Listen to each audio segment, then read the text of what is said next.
Según Acción Educar, solo en 10 ciudades del país habrá gratuidad para los institutos profesionales y los centros de formación técnica, lo que dejaría con la posibilidad de optar a este beneficio a cerca de 100.000 alumnos. Y justamente para ahondar en este y otros temas nos acompaña en CNN Chile el senador del Partido Socialista, Fulvio Rossi, quien integra la Comisión de Educación. ¿Cómo estás? ¿Cómo está, diputado? Gusto de saludarlo. Bien, Claudio, muchas gracias por la invitación. Diputado le dije más encima, senador. Está bien, eso mismo. Diputado, senador. Oiga, senador... Bueno, espero que estemos mejor en el Senado para la votación de la carrera docente. Claro, a propósito de... Claro, estábamos haciendo la presentación porque usted forma parte de la Comisión de Educación, pero además hay un documento que usted ha expuesto y lo ha hecho público sobre la posibilidad de aumentar a aquellos que van a ser beneficiados con la gratuidad. Y eso es una situación que ha recibido varios elogios porque, a pesar del dinero extra que necesita, cubre a muchas más personas que necesitan. Sí, bueno, efectivamente, porque cuando hay que poner las cosas en su contexto. El gobierno tenía un compromiso de campaña, de llegar al 70% de los estudiantes vulnerables, los más vulnerables, a fines de su gobierno con la gratuidad. Pero algo así como un bonus track o una yapa, como dice la ministra del Piano, se hace un anuncio el 21 de mayo de que para el próximo año, inmediatamente, va a haber gratuidad para un 60%. Pero después aparecen cuáles son los requisitos. Y dentro de esos requisitos está algunos que hacen inviable que la mayoría de los alumnos vulnerables se vea beneficiado justamente con la gratuidad. Y además de eso, hace que en muy pocas regiones de Chile los estudiantes vulnerables se vean beneficiados. Por ejemplo, los temas de los CFT. O sea, los alumnos más vulnerables de Chile están en centros de formación técnica, los alumnos más pobres. Sin embargo, con la propuesta que ha hecho el gobierno, solo habría en 4 regiones CFT que cumplen con esos requisitos. Entonces, ¿qué estamos planteando? Es decir, ampliemos la cobertura con ciertos requisitos razonables. Es decir, primero que estén siempre acreditados. El Estado no puede financiar, ¿no es cierto?, la gratuidad a un alumno en una institución de mala calidad. Pero, por ejemplo, en el caso del CFT, que tienen una expresión en todo Chile, son controlados por instituciones sin fines de lucro. Porque hay que recordar que el CFT y IP, por ley, pueden lucrar. Y esa no es responsabilidad de los alumnos que estudian ahí, los vulnerables sobre todo, sino que es responsabilidad nuestra, que no hemos sido capaces de apurar el tranco y empezar a legislar respecto del marco normativo de la educación superior. Ahí estamos hablando, por ejemplo, de aquellos que están asociados a universidades plenamente establecidas, incluso universidades del Estado, Universidad de Concepción. Tú tienes toda la razón. El Lota Arauco, el CFT Lota Arauco. Todos sabemos la situación de vulnerabilidad de los jóvenes y se quedarían afuera. El CFT de Arica, que está en Arica y en Iquique. Y hay regiones que no tendrían ni un solo alumno vulnerable con gratuidad, muchas regiones, el próximo año justamente por lo que estamos conversando. Ahora, ¿cómo se logra sociabilizar esto y especialmente dentro del Parlamento o del Gobierno, toda vez que lo que se ha dicho que se partió por las universidades del CRUCH, precisamente porque ahí estaba asegurado y garantizado que no había lucro y... por demás está decirlo que también estaban autorizadas por el Ministerio de Educación para funcionar? Claro, lo que pasa es que el tema, que fue un anuncio que buscaba ser un anuncio muy potente y muy aplaudido, se terminó transformando en una especie de boomerang, porque hoy día todos nos critican, porque esta propuesta la consideran injusta, discriminatoria porque tú haces un distingo entre jóvenes vulnerables de una universidad privada dentro del CRUCH respecto de una universidad privada fuera del CRUCH que puede tener mayores niveles de acreditación, o sea, puede tener mayor calidad. Entonces uno dice, ¿por qué yo voy a dejar afuera a un joven del primer quintil, del 20% más pobre, de un CFT, del INACAP, que está acreditado y que lo controla una universidad que no tiene fines de lucro, y sí voy a darle gratuidad a un joven del tercer quintil, o sea, que tiene evidentemente una situación económica mejor, que está en una universidad privada que está dentro del CRUCH? O sea, tratemos de ser más justos y menos discriminatorios y más inclusivos, y además que esta medida pueda beneficiar a alumnos de todas las regiones, porque si uno va viendo región por región, las instituciones que cumplen con los requisitos que inicialmente plantea el gobierno son muy pocas, y en algunas regiones no hay ninguna. ¿Te fijas? Bajo eso también, ese mismo criterio, atacamos el centralismo, que es una cuestión importante también para el desarrollo de las mismas regiones. Efectivo, yo estaba conversando hoy día con la presidenta de mi partido, con Isabel Allende, bueno, le mandé los datos de Atacama.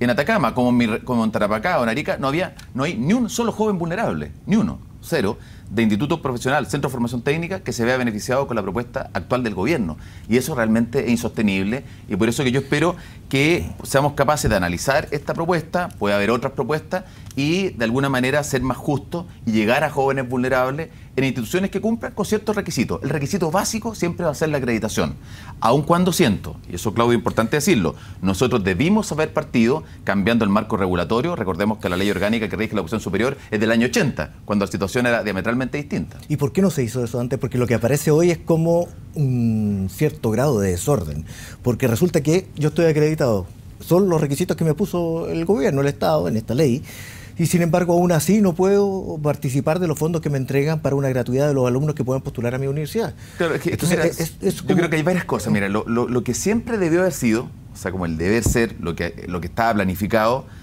nadie planificó 2 meses de paro docente. Entonces, lo que estaba planificado era que ingresaba a carrera docente en marzo por la Cámara. Ingresaba nueva educación pública en marzo por el Senado, para poder cruzar después los proyectos. Y en el segundo semestre, o sea, ahora, en julio, a principios de julio, estábamos discutiendo el marco regulatorio normativo de la educación superior, un nuevo sistema de aseguramiento de la calidad, la Superintendencia de Educación Superior que fiscalice y finalmente, como corolario, la gratuidad. Aquí, la verdad que hubo un retraso, por muchas razones, ¿no es cierto? Entre otras, evidentemente, los conflictos políticos que se generan por el paro docente que lleva más de 2 meses. Y los conflictos políticos del gobierno. Y los conflictos políticos, bueno, que tú has visto que la presidenta ha anunciado un segundo tiempo y, en fin, una serie de cosas. Ahora, el punto que podría ser discutible, y no sé si tiene alguna viabilidad bajo ese punto de vista, son los 350 millones de dólares adicionales que se necesitan, claro, que se suman a los 400 millones de dólares que tiene el proyecto original del gobierno.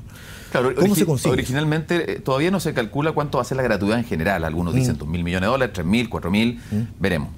El compromiso del gobierno llega al 70% en este gobierno y después 100% en el próximo gobierno.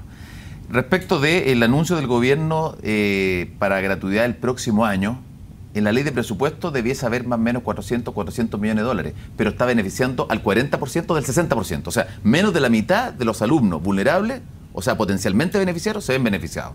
Entonces, la verdad que es un anuncio hasta por ahí bueno. Entonces, ¿qué lo que planteo? Invertir 350 millones de dólares adicionales es una cifra bastante razonable. Mira, cuando uno ve la ley de presupuesto, uno perfectamente puede focalizar recursos de otras áreas en donde incluso muchas veces ni siquiera se ejecutan esos recursos. Entonces creo que además de darle legitimidad a la propuesta del gobierno, este planteamiento, el costo necesario para implementarlo es bastante razonable y creo que depende de la voluntad política de la nueva mayoría. Yo he visto en su anuncio que recibe mucho apoyo incluso de autoridades o ex autoridades que lo aplauden por el anuncio que está haciendo ahora.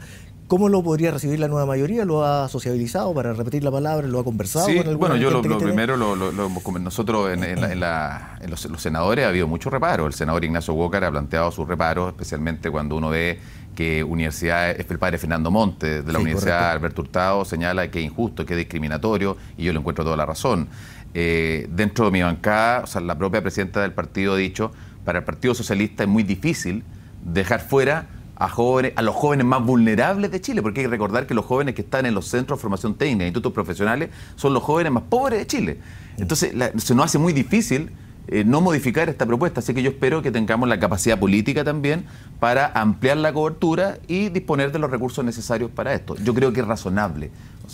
A propósito de lo que estábamos conversando respecto a cómo se ha llevado a cabo la reforma educacional, lo que se había prometido, el proyecto del gobierno, tuvimos un round durante los últimos días en la Cámara de Diputados para la aprobación del proyecto de carrera docente, que usted criticó mucho a algunos que votaron en contra. ¿Hay desorden en la concertación? ¿Está poco claro lo que hay que votar? ¿El gobierno no ha sido lo suficientemente explícito en comunicarlo? Creo que el gobierno partió mal, y lo dijimos en su minuto, porque hoy día es la responsabilidad de los parlamentarios. Creo que el gobierno lo que ha hecho es lo que tiene que hacer. Y afortunadamente puso el pie en el acelerador, puso en votación y se aprobó finalmente. Es grave que alguien diga que no está de acuerdo con la idea de legislar. O sea, que un parlamentario de la nueva mayoría vote en contra o se abstenga de la idea de legislar, es decir, lo que te está diciendo es que creo yo que en temas docentes no hay que hacer nada. Porque otro tema es la discusión particular. Por eso es que es tan grave esta votación en general. Pero el gobierno, su error fue en permitir justamente una especie de cogobierno al interior del Parlamento, o de colegislación. El colegislador, por excelencia, ¿no es cierto?, y por la ley y la Constitución, es el gobierno. Nosotros somos los legisladores. Se formaron mesas tripartitas al interior de la comisión. Se paró la discusión del proyecto por presiones. O sea, no se puede aceptar nunca las presiones de grupos de interés. Los grupos de interés hay que escucharlos, hay que respetar su opinión. Muchas veces esas opiniones sirven para perfeccionar los proyectos, pero no pueden pautear a los parlamentarios. Y creo que muchos parlamentarios, lamentablemente, Claudio, se sienten pauteados y presionados e intimidados por la voz de la opinión pública o de un sector que yo creo que no representa a todos los profesores. Yo siento que la mayoría de los profesores está justamente por ir avanzando en este sentido. El sector de Aguilar se refiere a usted, pero es que quiero hacer la diferencia porque uno podría pensar que aquellos que votan con la voz de la calle, por decirlo de alguna forma, podrían haber sido Giorgio Jackson, que representaron a esta reforma educacional. Es que han sido más responsables ellos. Ellos han sido mucho más responsables. Yo quiero reconocer no solo a Giorgio Jackson y a Camila Vallejo, que actuaron con mucha responsabilidad, con mucha seriedad y no dejándose presionar, pensando en el interés superior y votando en conciencia, como me dijo Giorgio Jackson. También reconocer a Fiel Espinosa, a Alberto Robles, los parlamentarios que votaron nuestros, Mario Venegas, ¿no es cierto?, que tuvieron el coraje. Porque aquí efectivamente, ¿cuál es la presión? Que dicen, es que si ustedes votan a favor, los profesores los van a castigar en las elecciones. Yo creo que los profesores no nos van a castigar en las elecciones en la medida que hagamos las cosas siempre pensando en el interés superior, que es, junto con mejorar las condiciones laborales de los profesores, mejorar la calidad de la docencia para tener una mejor educación para nuestros niños y niñas. Los profesores y nosotros mismos, todos somos un medio. Finalmente lo que nos interesa es mejorar la calidad de la educación. Y creo que ciertas modificaciones que se introdujeron en la Cámara no van en esa dirección. O sea, el hecho de tener menos evaluaciones no es algo positivo. Yo lo logro entender. Y mi padre era profesor, mi madre era profesora. Y yo siento que sinceramente si estuvieran vivos, ellos plantearían como algo positivo el que haya certificaciones que evalúen los conocimientos disciplinares, la habilidad para enseñar, sobre todo porque la formación inicial es muy mala. Claro, o sea, si nosotros tuviéramos, toda la universidad fuera en Harvard acá, formando los mejores profesores, con los alumnos más talentosos, diría a lo mejor plena autonomía, no hay que hacer nada. Pero acá tenemos que el 70% de los jóvenes que ingresa a pedagogía lo hace con menos de 450 puntos. Y tenemos incluso que la mitad ni siquiera rinde PSU, o sea, no importa el puntaje de la PSU. Y los que egresan de pedagogía, actualmente el 69 o 70% en la prueba inicia demuestra que no tienen los conocimientos y habilidades mínimas para enseñar. Entonces, en ese contexto, como también con los médicos ocurre, con la UNACOM, tenemos que establecer un sistema de certificación de habilidades, de competencias. ¿Para qué? Para garantizar una buena educación. Pero solamente era este el problema porque se ha señalado que el proyecto no era bueno en un principio y que luego de las correcciones que se hicieron posteriormente, efectivamente dio como para votarlo la idea del legislador. Ahí yo creo que se ha construido un mito. Y te voy a decir por qué, Claudio. Ya mucho, y siempre es bueno uno mirar un poquito para atrás, y si ya estoy hablando de la historia reciente, historia de hace algunos meses. El proyecto de ley de carrera docente es fruto de un intenso trabajo prelegislativo que aglutinó también a los profesores y a muchas ONG, académicos, ¿no es cierto?, Premio Nacional de Educación. Se llamó el Plan Maestro. ¿Recuerda? El Plan Maestro. Y el Plan Maestro era aplaudido por todos. Y el Plan Maestro, o la expresión del Plan Maestro es este proyecto de ley. Claro, efectivamente hay cosas que yo habría, por ejemplo, yo tengo un ejemplo al tiro. Creo que hay que establecer incentivo económico en las primeras etapas para que efectivamente el profesor joven, ¿no es cierto?, quiera capacitarse y quiera avanzar. Más que el que existe ahora, por ejemplo, de una etapa a otra hay 7.000 pesos, 8.000 pesos. En algunos de diferencia, es muy poco, ¿no? Sobre todo cuando tú pasas a temprana. Sí. Pero creo que para pasar a inicial, para iniciar la carrera docente, tú tienes que certificar tus competencias porque además te estoy poniendo un tutor. Yo le estoy pagando a un profesor tutor y no tampoco para justamente eso. Después el profesor que se va a un colegio vulnerable, a ese hay que premiarlo mucho más porque se va a trabajar con los niños más difíciles de educar. Y al profesor que llega experto yo no le daría 14 años para llegar, porque hoy día desde que entró el profesor a carrera docente son 14 años para llegar experto. Si un gallo talentoso, un profesor joven, llega en 10 años y se quiere un colegio vulnerable, más premio todavía. Un ingeniero con 14 años en una empresa cualquiera, o sea, con potencialidades, haciéndolo bien, llega gerente. Por supuesto. Y ahí la diferencia. Entonces, yo creo que ahí uno puede acortar los plazos. Sí. ¿Qué es importante acá? El mérito. O sea, mejorar las condiciones laborales y, por cierto, hacernos cargo del agobio laboral, aumentando las horas no lectivas, como se ha hecho, pero también como contrapartida tenemos que tener mejor docencia, mejores profesores. De eso se trata, por una sencilla razón. Si tú tienes una muestra de un grupo de niños con un profesor de buena calidad, de alto rendimiento, y un grupo de niños igual, ¿no es cierto?, mezclado, con un profesor de bajo rendimiento, a los 3 años la diferencia es tremenda. Unos se van para abajo y otros se van para arriba. Cambia de percentil 53%. Entonces, ese dato nos hace ver la importancia que tiene el profesor dentro del aula. Ahora, dentro de las reformas que tiene como emblemáticas el gobierno y dado este clima también, dado el clima de apoyo a no solamente al gobierno, a los diferentes sectores políticos y la necesidad que se tiene para refrendarse públicamente, ¿cómo se tramita para llegar a un acuerdo que sea bueno para el alumno, para el profesor, en la educación a futuro en un clima tan complejo político? Bueno, mira, también hay que recordar el año pasado el proyecto de inclusión que ponía fin al lucro y que iba avanzando a la gratuidad, ¿no es cierto? Fue un proyecto tremendamente difícil, de difícil tramitación. O sea, las reformas estructurales que muchas veces pretenden cambiar cosas que están asentadas culturalmente hace mucho tiempo, no son fáciles de implementar, muchas veces son incomprendidas.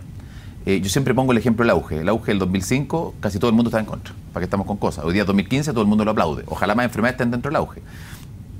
Incluso algunos decían que se terminara la salud pública con eso.